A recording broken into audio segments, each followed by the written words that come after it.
Oke, selamat pagi, shalom. Oke, bagaimana kabarnya hari ini? Sehat, mantap, baik, dan luar biasa. Oke, silakan dulu. Siapa yang bisa memimpin kita dalam doa? Silakan. Ya Tuhan, pada saat ini kami akan belajar. Semoga dalam pelajaran hari ini kami dapat mengerti dengan baik dan dapat kami praktekkan dalam kehidupan kami. Ya Tuhan, ini doa kami. Kami sambut dan sempurnakan dalam nama Tuhan Yesus kami berdoa. Amin. Amin. Oke, terima kasih kepada siapa lagi namanya? Saya lupa. Dewi yang sudah memimpin kita dalam doa. Jadi kita lanjutkan pembelajaran kita ya. Oke. Adakah yang masih ingat pembelajaran kita yang kemarin? Ya, silakan. Teks prosedur. Oke, teks prosedur. Oke, mantap. Ada yang tahu apa itu teks prosedur? Ya. Oke. Teks yang menginformasikan tentang cara buat sesuatu. Oke, hari ini kita belajar teks deskripsi. Oke. Jadi ini akan kita pelajari hari ini. Kemudian, ya, masih ingatkah kalian tentang teks deskripsi? Teks deskripsi adalah teks yang berisi tentang gambaran atau lukisan suatu objek yang ditulis secara rinci dan seolah-olah melihat atau merasakan objek tersebut. Nah, itu.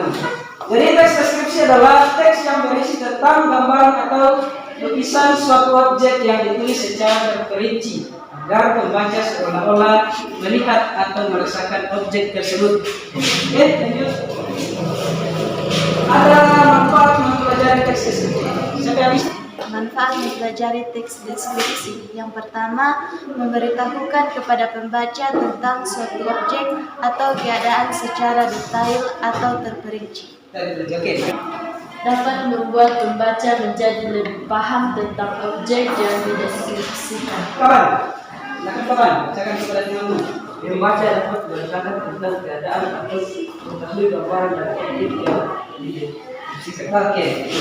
Jadi manfaat mempelajari teks deskripsi ini adalah dapat memberitahukan kepada pembaca tentang suatu objek atau keadaan secara detail atau secara terperinci. Oke, lanjut. Tujuan pembelajaran. Adapun tujuan pembelajaran kita pada saat ini yaitu kalian diharapkan mampu menelaah struktur dan kaidah kebahasaan dari teks deskripsi. Tema pembelajaran kita pada saat ini adalah menelaah struktur dan kaidah kebahasaan teks deskripsi. Nah, ini adalah kegiatan kita pada saat ini. Oke, sebelum lanjut ke pembelajaran, mari kita saksikan video. Bukit Menora punya bulu yang putih seperti kapas yang berasal dari Turki. Kucing Menora adalah ras yang paling populer untuk dibeli panjang, sehingga Anda bisa melihatnya dengan sangat jelas. Oke, demikian. Nah, kira-kira setelah kalian menonton video tadi, kira-kira apa yang kalian bisa cermati? Apa saja yang dideskripsikan tentang kucing Angora? Hah? Pertama ada bulunya berwarna apa? Berwarna putih. Kemudian apa lagi? Kepalanya. Hah? Apa lagi selain kepala? Hah? Bulu apa lagi? Hidung. Bagaimana hidungnya? Mancung ya. Nah, coba cermati struktur teks deskripsi tersebut. Kira ada berapa strukturnya? Ya, kita apa saja? Identifikasi. Deskripsi bagian. Ada penutup atau kesimpulan. Jadi itu struktur teks deskripsi. Jadi sebentar kalian akan menentukan seperti ini. Kalian tentukan struktur deskripsi dan deskripsi bagian dan penutup atau kesimpulan. Jika kita bahas satu persatu dari ketiga struktur tersebut. Pertama ada identifikasi. Itu termasuk ya. Jadi struktur ini berisi nama objek, kemudian ada lokasi, sejarah lahirnya, makna nama, pernyataan umum tentang objek. Berikutnya ada deskripsi bagian.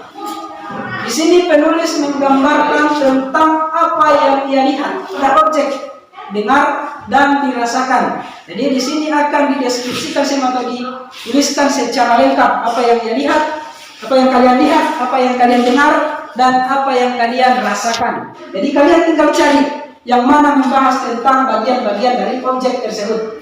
Bisa? Oke. Kesimpulan dan kesan. Kira-kira terletak di mana kesimpulan dan kesan? Hah? Terakhir, oke 100, mantap. Atau kesimpulan kesan adalah bagian yang berisi kesimpulan atau kesan dari hasil pengamatan penulis terhadap objek. Namun bagian ini bersifat opsional, artinya boleh dituliskan ataupun tidak. Oke, sudah bisa dipahami? Adakah pertanyaan seperti ini? Silakan bertanya. Kalau ada yang sekarang, materi yang kedua adalah menelaah kaidah kebahasaan teks deskripsi. Nah ini ada penggunaan kalimat serapan panca indera. Jadi dalam teks deskripsi itu ada kalimat yang seolah-olah kita rasakan dan kita dengar atau kita lihat. Misalnya saya kasih contoh dulu.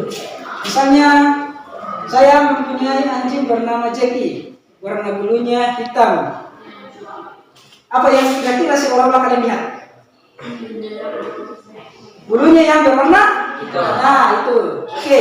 Setiap hari ia menggonggong pada saat ada orang yang datang ke rumah. Apa yang seolah-olah kalian dengar? Ya, suaranya yang menggonggong. Penggunaan kata depan. Nah, di mana? Jika kalian menyambung kata itu antara kata tadi dengan nama tempat, sering? Oke. Jadi kalau penggunaan kata tadi itu merujuk pada nama tempat apalagi nama bisa nama orang dan nama benda, dan waktu itu harus dipisah, ya. Oke, jangan disambung. Nah, jadi kalian sebentar nanti akan mencari kata umum dalam teks yang akan dibagikan. Setelah kalian mendapatkan kata umumnya, kalian menjabarkan kata khususnya.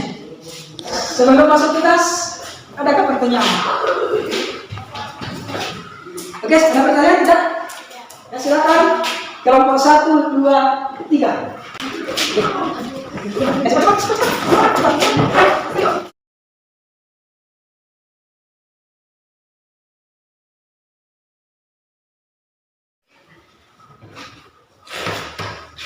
Oke, coba perhatikan. Sebelumnya kalian tuliskan nama kelompok kalian dulu ya. Ya? Oke. Ada pertanyaan tentang tugasnya? Sudah bisa? Sudah. Kalau bisa silakan dikerjakan. Waktunya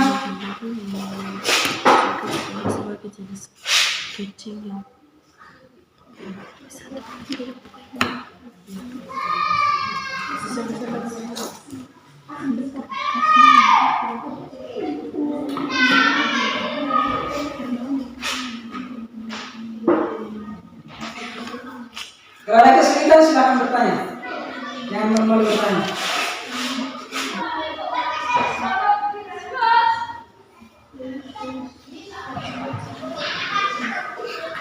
Ada. Kalau bertanya tidak ada tapi kawan.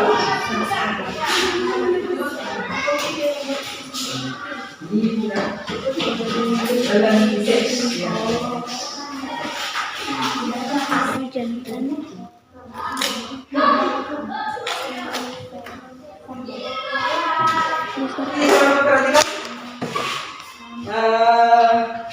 Jadi di sini kalian akan mempresentasikan pekerjaan kalian.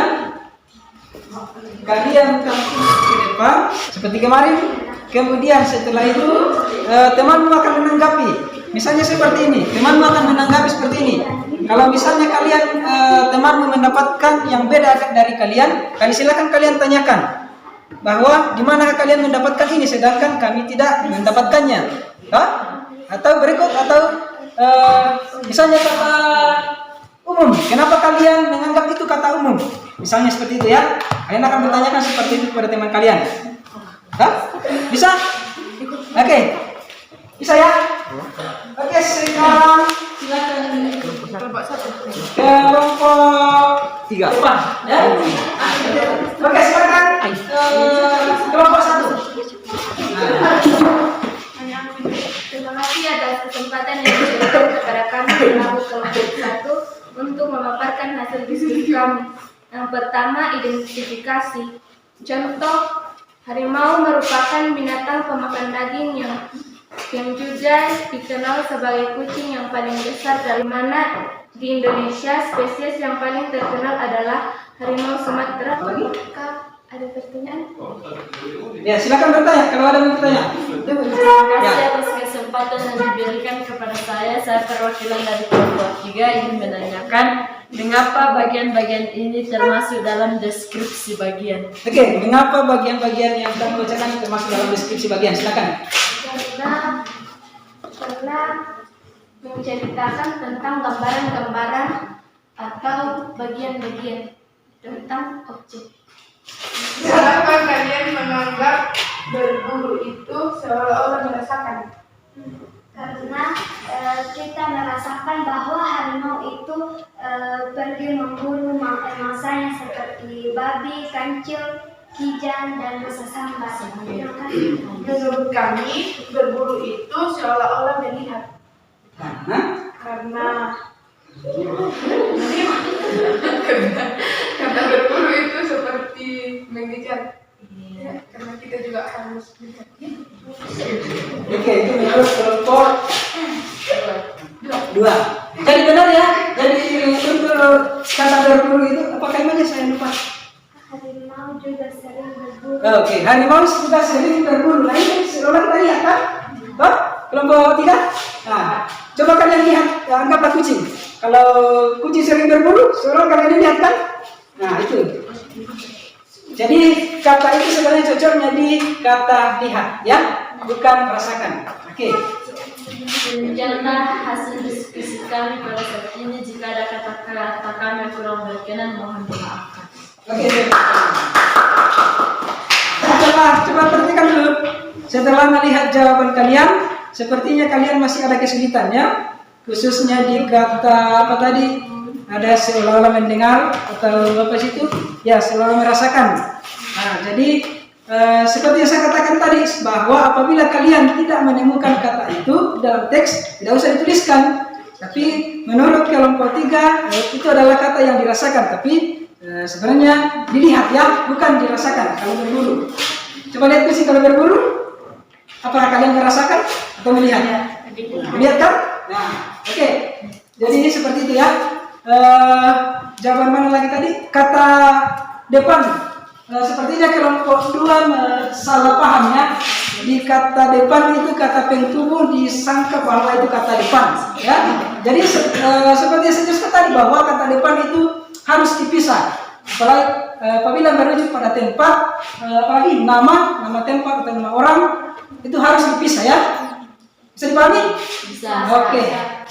Oke, saya kira pembelajaran ini kita refleksi pembelajaran kita dulu. Setelah belajar materi ini, adakah kesulitan yang kalian temui? Ada? Apa saja? Kata ya, seorang mendengar kalian belum bisa memahami ya. Nah, itu kesulitan yang kalian dapatkan. Kalau kelompok 2, apa tadi kesulitanmu? Kata depan ya, belum bisa membedakan kata depan dan kata ya penghubung. Oke. Yang kedua, setelah mempelajari materi ini, hal penting apa yang kalian dapatkan? Terima kasih atas kesempatannya yang kami dapatkan dalam materi ini. Yang penting adalah dapat menentukan kata depan. Kata depan, oke. Ini kan bisa mengetahui struktur teks deskripsi. Untuk pembelajaran selanjutnya usahakan kalian lebih aktif ya. Karena hari ini berbeda dengan kemarin. Kemarin sangat semangat, sekarang kayak mati kucing. Iya. Jadi usahakan pembelajaran berikutnya semangat ya. Oke. Jadi materi kita cukup sampai hari ini, cukup sampai di sini. Jadi untuk pembelajaran selanjutnya ini menulis dan menyajikan teks deskripsi dari video yang diamati. Jadi untuk pembelajaran berikutnya kalian akan menulis teks deskripsi dari video yang diamati, ya. Nah, oke, saya kira pembelajaran kita cukup untuk hari ini. Jadi silakan siapa yang bisa menutup mimpi kita dalam doa? Ya, kawan, silakan kawan. Tuhan, terima kasih karena Kau telah menyertai kami dalam pembelajaran pada saat ini. Di besarnya Tuhan, kami akan istirahat. Karena saya itu suka berdoa. Amin. Nih, oke. Ayo teman-teman berdoa. Oke, terima kasih teman sudah kita berdoa. Jadi pembelajaran kita cukup ya. Jadi silakan kita belajar pertama yang sebelum. Silakan selamat.